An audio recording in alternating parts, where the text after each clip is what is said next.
আসসালামু আলাইকুম। শুভ সকাল। তোমরা দেখছো লেখা আছে খোলা বাক্য। তোমরা বের করো 72 পৃষ্ঠা 4 এর 2 নম্বরটা বোঝাবো। 4 এর কত বোঝাবো বলো তো? 2 নম্বর।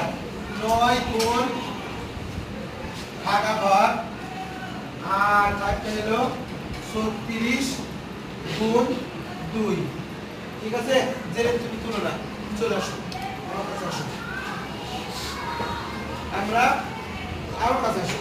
এই খালি ঘরে কি বসবে সেটাই তো বসাবো না?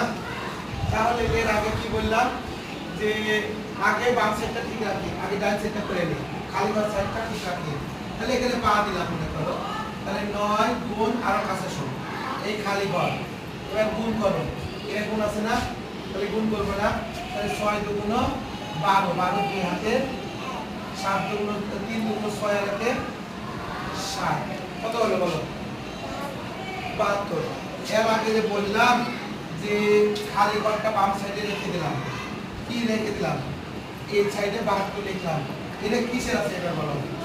তাহলে এই সাইডে কিসের হবে? ভাগ হবে। জোরে বলো কিসের হবে? ভাগ। ভাগ হবে। তাহলে এবার 9 নিয়ে আসো। তাহলে এই ফাঁকা ঘরটা রেখে দিলাম। তাহলে 9 দিয়ে 72 কে ভাগ করলে কত হবে? 8 9 72। কত হবে? তাহলে এই ফাঁকা ঘরের মান কত হলো? 8। ফাঁকা ঘরের মান কত হলো? 8। কে বুঝতে পারনি বলো? ফাঁকা ঘরের মান হলো 8। কে বুঝতে পারনি? তুমি বুঝতে পেরেছো? সবাই বুঝতে পেরেছো? সবাইকে অনেক অনেক ধন্যবাদ।